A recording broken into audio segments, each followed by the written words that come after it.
What's up, Crypto Universe? This is a brand new episode for our fans out there who enjoyed our Rock the Block review sessions with Malcolm and Jordan, and have also been asking for more in-depth information about the market.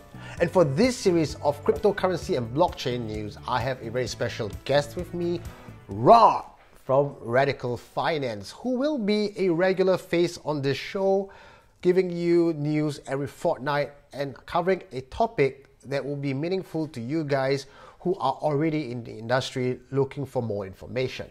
Like today, Rob and I will be covering dual coins or dual tokens mechanics, right? Because a lot of projects out there are now exploring dual tokens, and the question that we have is, why dual tokens? How does it work? And what the hell is all about, right? But before we get into that, Rob, thank you for being on the show with me. Your first time doing this. I know you're a bit nervous, but you know what? As always in all our review shows, this helps to make everything sound and look better. So Rob, maybe tell us about yourself, man. Yeah. Hi, everyone. I'm Rob Chong from Radical Finance. So we started Radical Finance because we see a lot of scams, a lot of good projects, but they still fail. So we decided to do something good for the industry. So we're trying to do more deep due diligence into projects so that we want to channel the funds to the correct projects. So this is what we're going to do. So we hope that through our analysis and research, we can put more transparency into the market and more insights into the market movement as well. So I told you this guy is very serious, no nonsense one, okay? So you can expect that from this show. Now, let's talk about Bitcoin, right? You cannot talk about cryptocurrency without actually touching on Bitcoin for a bit. So Bitcoin has been slugging at $6,400 for a very long time. But you have also covered something in this article about a 3 red candle. You want to tell us more about that?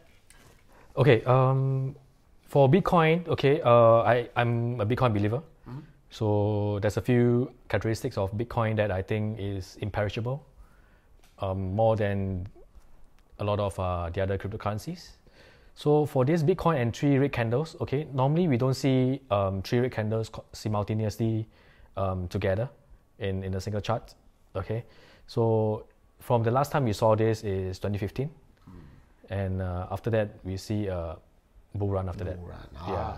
So this may be a sign, but it's hard to say, because in my opinion, TA doesn't work in cryptocurrency market. That's true. Yeah, because our team are the oil trader and also crypto traders, and I used to trade energy commodities as well. So we believe more into the qualitative analysis rather than TA for immature markets. Yeah, so we don't believe in TA, but this is something that maybe we can look at. So if I'm right, then I may become a guru in... Then you heard it here first, okay? On Rock the Block Live.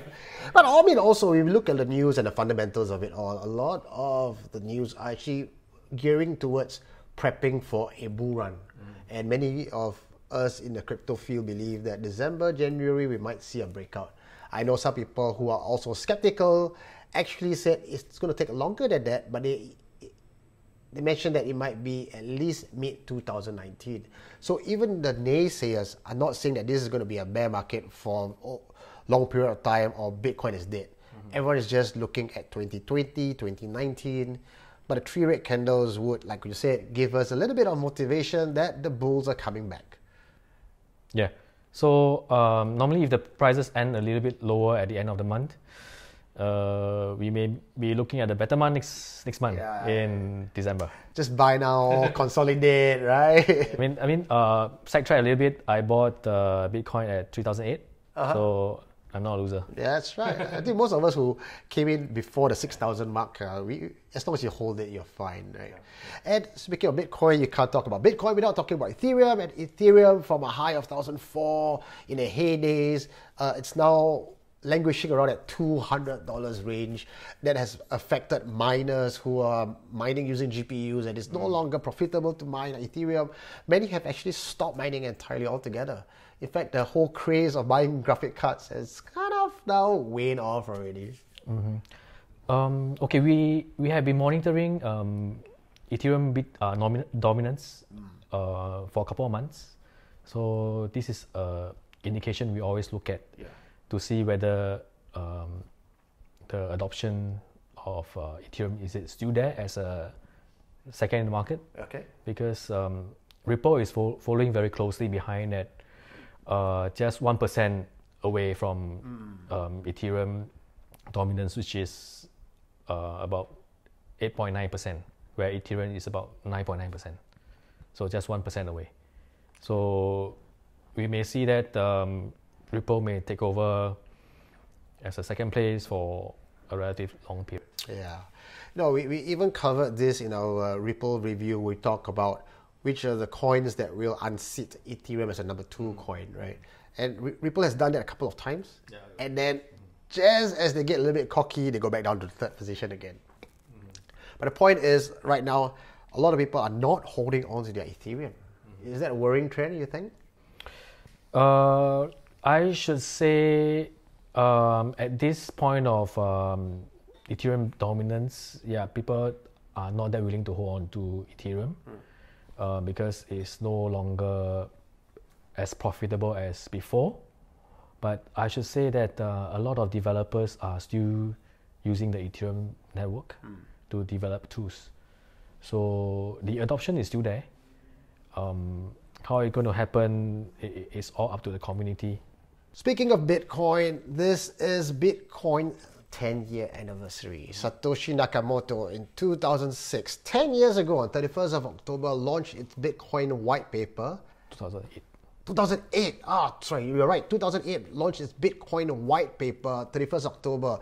And to commemorate Bitcoin's 10-year anniversary, Rock the Block is running Satoshi's Quest. So if you are a fan of blockchain or Bitcoin, and you have been in this field long enough, or you consider yourself an enthusiast, now we want to challenge you to solve our puzzle. So Satoshi's Quest is designed for you guys. Check out our website, rocktheblock.live. Follow the instructions, and if you are up to it, there is a pot of gold waiting for you on 3rd January. In also related Bitcoin news, the biggest news that we have in this couple of weeks is Bitcoin Cash fork. As if last year's Bitcoin fork was not enough, this year they have to fork Bitcoin Cash again. So now we have 2 camps. We have Bitcoin Cash SV, that stands for Satoshi's Vision, is run by the main man, Craig Wright, who thinks he considers himself the Satoshi Nakamoto, though no one in the field believes him. And on the other side of the battlefield, we have Bitcoin Cash ABC, who's run by Roger Ver and Wu Jihan. So what's your thought on that, bro? I mean, why can't everybody peace and stay in the same community? This is my thought. You would think that this gift from Satoshi Nakamoto to the world is supposed to bring everyone together, kumbaya, to go against the big guy, which is the banks, which are the banks and the authority figures. But yet, we can't even agree on a simple philosophy or the principles behind Bitcoin. Yeah, in my own opinion, I believe we have too many kind of blockchain networks out there. Yeah, I mean, all the developers where we have very limited in quantity should focus on the development in just a few network that is making sense, rather than going into different forks, and because they don't agree in consensus. I'm not part of this camp. You are not part of my camp. Peace, man. Is that I don't want to friend you anymore, so I come out with my own Bitcoin Cash fork. Okay, so that's the major news we have for you guys. If you have not been keeping up with the news, well, this give you. If you've not been keeping up the news, this will give you the kind of headline news that is really the talking point in the industry today. But on to the major news, on to the major topic that we want to talk about today, which is on dual coin mechanics. Yeah. So, Rob, you were the one who did this thorough research. So why don't you give us the introduction of this? Okay. Radical Finance have been running a few issues of radical research for a couple of months back. since September. So we started with research into security tokens, because security tokens has been quite popular in 2018 due to some reasons like the regulations. So SEC start to clamp down on utility tokens, saying that it may be a security, so people move into security tokens, trying to comply with the regulations. And also because of the market volatility and also the bear market, people start to come out with stable coins, okay, where they try to peg the cryptocurrencies to certain fiat currencies or to certain asset-backed tokens, or some asset-backed tokens or some real assets. Yep. So after the research into security tokens and into stable coins, next naturally we go into dual token structure, where dual token structure it can consist of utility tokens, stable coins, or security tokens. Dual tokens itself is not a new mechanic. It's been around for a while, and I think the very first dual token that I learned about was Steam. Right? They have dual tokens as well, a stable token as well as the utility token.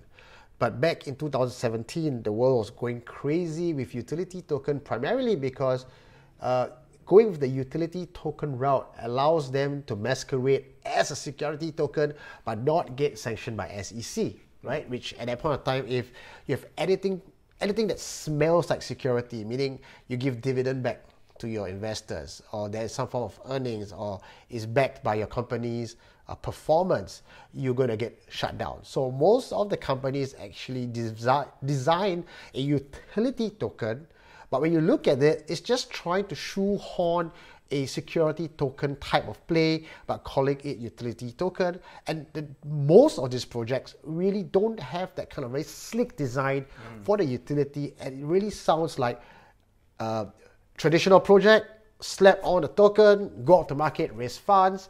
But when you look at it, where is the utility portion? Can you replace it with fiat? And most times the answer is yes. And how does utility token get its value? It gets its value from literally adoption. The more people that you want to use the token, there's a limited supply, there's increased demand, the token increase in price. But in a short span of 1 year, you don't get to onboard the number of users.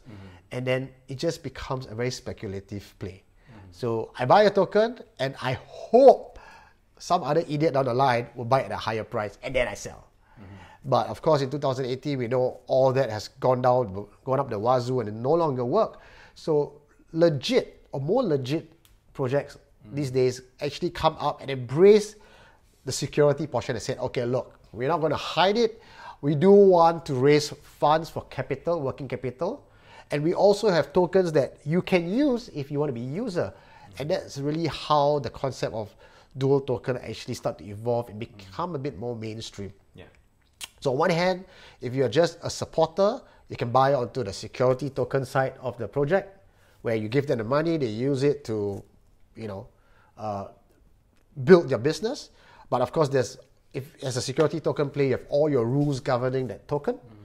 And then if you're not interested in the STO portion, you can go for the utility part as well. But the problem right now with STOs, security tokens, is that even though SEC came out to say, okay, this is the framework, the regulations to build a security token, there is no exchange out there in the market that you can sell your token for or supports this token. So again, we are at a crossroads where we want to do something, but there is no available infrastructure to support it. Okay, in my point of view is because blockchain is a new technology, and there's a lot of startups who want to use this technology to run their business idea. So naturally, they need to raise capitals. And of course, in the blockchain, you need the cryptocurrencies as a blood of the technology to fuel the transactions. But when there's a lot of people who have tried to use a single token to raise capital at the same time, and also use it in the network as a utility at the same time. But somehow this caught the attention of SEC after raising massive capitals in 2017. So clever minds have come up with dual tokens, where they try to segregate both tokens with two different functions, which is one is for fundraising, the other one is a utility token to fuel the transactions in their ecosystem. So this is the evolution of dual tokens at this current market, where you see like a lot of projects like Heaven, like Kairos, yeah, VMC. Well, before we get onto the various projects that are using the dual token, why don't we give our audience the 4 kinds or 4 types of dual tokens that you can find in the market? Okay, basically, I've come across 4 different type of dual token structure. Okay, first one is being 2 utility tokens, where I think is a bit redundant. Why you need 2 similar tokens in the same structure? Can you give us an example of a dual utility token? Okay, we have seen one project which is Ignite Ratings, where they use 2 utility tokens. Yeah. One is listed on exchange. The other one is for the ratings in their ecosystem. So I need to buy a utility token first of the exchange, of which then I will use that token to buy another utility token just to do rating. Yes. And can I sell both tokens, or I can only sell one token on the exchange? Only one is listed on the exchange. So it's one is a proxy token, the other one is the utility token. You know what this smells like? This smells like someone tried to do a security token, couldn't get it past the SEC, so they did a dual utility token, and one of them pretended to be a security token. So end of the day, they are off the market right now, and a lot of people have called them a scam. See, the thing about scams in the cryptoverse is you don't have to be a legitimate scam. You just have to have a failed business and you be called a scam. The way into dual token structure is a good idea. If you structure it well, it may turn out to be something that can sustain going forward. Like, for example, you have a utility and a security token play, which I love, right? And I talked about that briefly in the introduction just now. We also have, I think quite common now, and with Steam as well, is a utility and a stablecoin component, right? And the last is the security and stablecoin dual token. Yep. Now that sounds like a very boring project to me, but also very safe. Okay, there's a few projects that go into the 4th structure, but probably later I'll go into that. They have a reason to do that.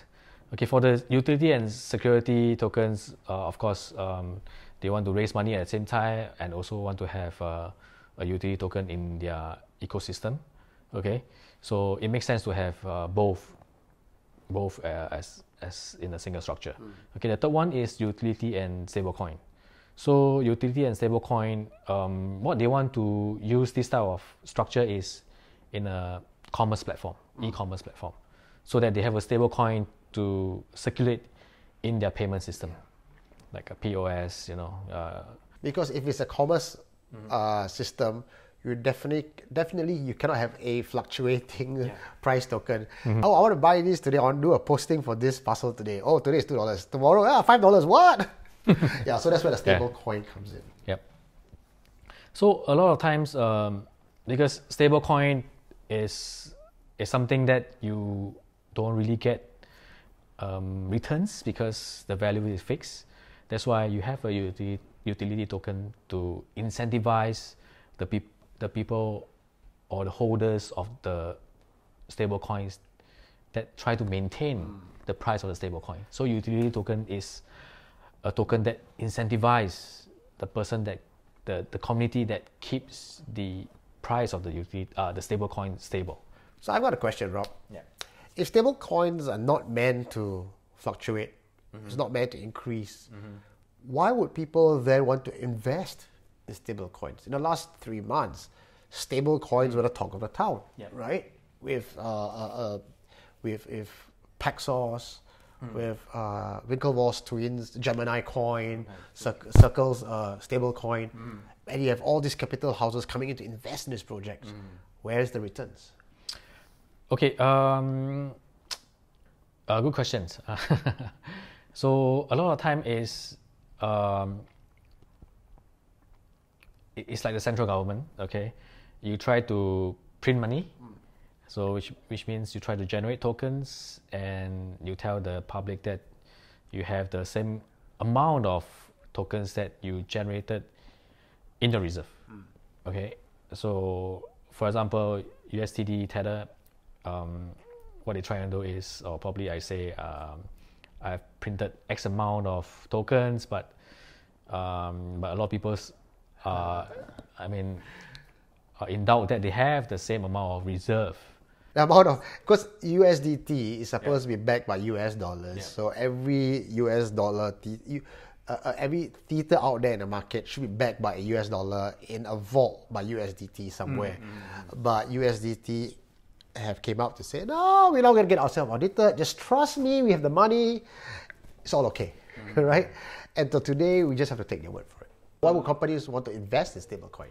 Where's the returns, right? There's no return. Okay, first of all, we look at why they want to create a stablecoin. Okay, one possible reason is, of course, I printed money that I can create overnight, and I can receive the same amount in my pocket. Oh. I can use the money. So like the Feds. I can use money to invest. This may be a reason. Okay, why people, investors want to go into stable coins? Because actually it's a good hedging tool during the volatile times. Volatile times, yes. Because actually they can park your volatility for a while. Yeah. Okay, if you are not watching the market, or if you see the market is dipping, instead of buying every day, 10 dips, 11 dips, dip after dips, you can park your volatility in a stable coin.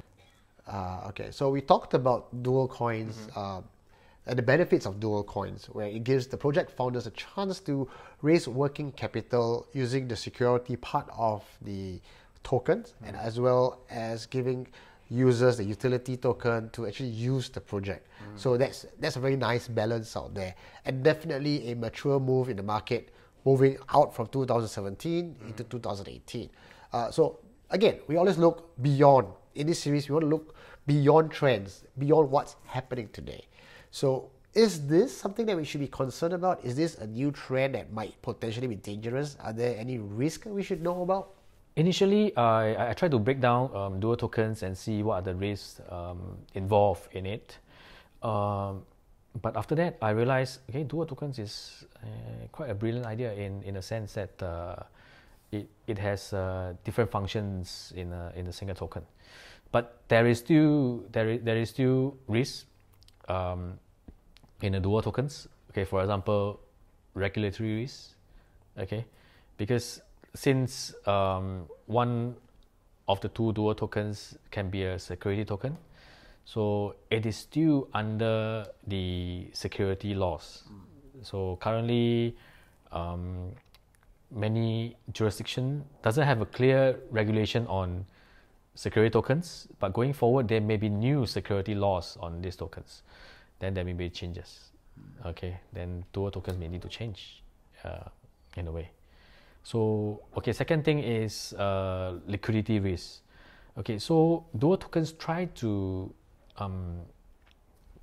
separate two tokens into security and utility so that they still can create the liquidity in the utility tokens.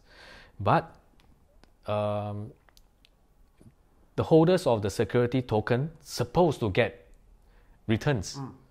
Yeah, for example, maybe a few percent or 10% year on year. But currently there isn't any security trading platform. So this 10% may not come true in a couple of years. So again, it's back down to what crypto is, right? Buying on hope. Yeah. So even a security token, you buy on hope that in a few years' time, you can sell your security token. It is it may be a long-term return on that portion. Yeah. You know, you talk about regulatory risk, you talk about liquidity risk, but I think the biggest risk of all, the biggest risk of anything in cryptocurrency is the viability of the business. because no matter how sweet their tokenomics really is, right? Dual tokens, security tokens, utility tokens. So you go out there today in the market, you say, hey, I heard Rob and Eugene talk about dual tokens and they are good. Rob say, wow, Radical Finance approved. And then you look at the next ICO that talks about a dual token and you sink your money in there. Now be careful, that's not what we are asking you to do, because at the end of the day, it is not just the tokenomics that will drive the business, it's the business itself. Can the business really fly? And later on, we'll talk about one of the projects that has raised $6 million, but have declared themselves, I don't know, bankrupt, or they kicked out their CEO because all that was left in the bank after raising ICO for $6 million is just $40,000. Because, you know, no regulations, right? Public funding, you raise all the money for these businesses and they can do whatever they want with it. So, as many of you have probably heard of Kairos project. So they have started raising capital end of last year, 2017, December, and they started to, they have refunded their token raise to their investors, okay, in December 2017, probably due to some regulatory issues, okay. So they have raised 13 million initially, okay. So after that, they tried to do the second raise in the second ICO, but due to the bear market, they only managed to raise about 6 million. Okay, so recently, just 2 weeks ago, Kairos company is suing their CEO for misappropriate of funds because they have only 40,000 left from a 6 million raise after 9 months. How ridiculous is this? How do you blow $5 million like that on personal spending? So governance is lacking in the cryptocurrency space. So going forward, through our research, we hope to, raise more concern to the investors, so that there should be a mechanism that can help investors to incentivize founders through certain tranches of funding. So at Rock the Block, and Radical Finance, what we would recommend to you guys, okay, this is how I would run my project, right? When people start contributing to my project, it should go to a custodian who would then give me the money when I need upon completion of milestones. Not giving, hey, have $30 million up front, you know, and then we are free to, Lambo, right? And then, after spending all that money, where is my incentive to actually perform the task I promised, correct? Yeah. So I paint you a very nice, okay, let's rewind a bit, right? Let's use an analogy that we can all understand. Let's talk about a girl and a guy, okay?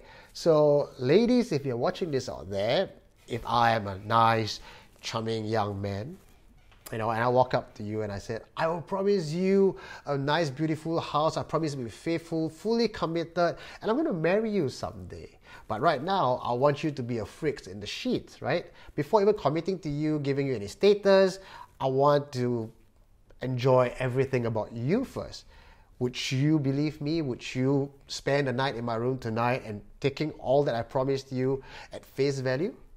Chances are you'll never do that. But yet in the crypto scene, we see people throwing money at all these founders based on a white paper and promise. They raised 60 million. In fact, last year with Bangkok was 180 million. And then where is the incentive to work from that? Yeah.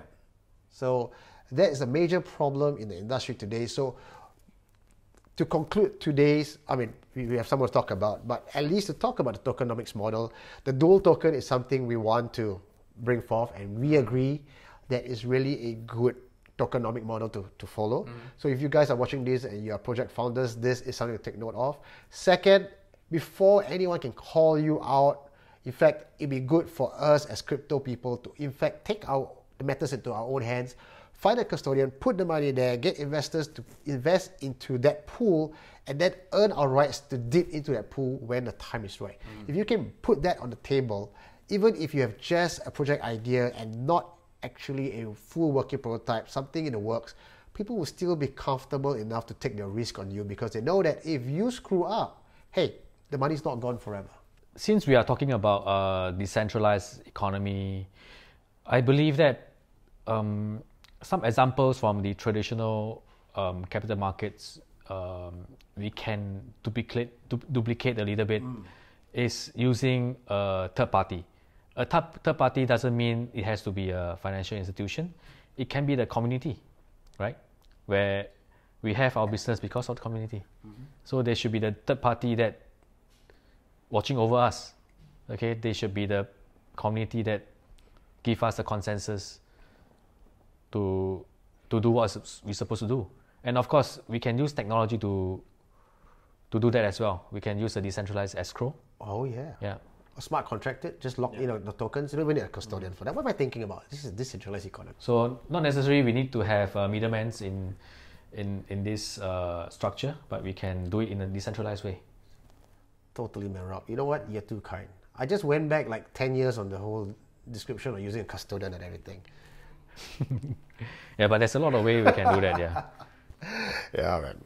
You know, sometimes, speaking of this, right, for a moment, it's funny because when I speak to a lot of people in the crypto scene today, just last year or a year before, everyone is so, hyped up about the future of decentralization, moving away from centralized powers, from the banks and the powers that be. But yet now, I hear a lot of people begging for, we want more regulations, we want more governance. It's almost like everyone's just going backwards again. That's all we have for you on this week's episode of Rock the Block Review on dual tokens with Radical Finance. Now, we're going to put on 3 options here for you guys to pick, which is your favorite topic that you want us to cover 2 weeks from now. So, community, you know what needs to be done. This is Rob's first time on the show. So, you know what, show him some love. Click the like button, subscribe, hit the bell so you get notification for all the videos that's coming up. Let us know in the comments below what you want to hear from us, what you like. Challenge Rob, not challenge me, challenge Rob, right? These guys are the Radical Finance, they are expert in this scene, and that's why we bring them up to the show, because they are ready to take on any questions. In fact, Rob, you are doing this full time and you have put in a lot of hours of research to come up with this newsletter. So you know what? Click on the link, go and check out the newsletter. So whatever we talk about today will all be right there. So if audio or visual is not something you like and you want to have a bedtime story, click on the link. Right, my name is Eugene Tay and this is Rob Chong. And we'll see you guys in the next episode.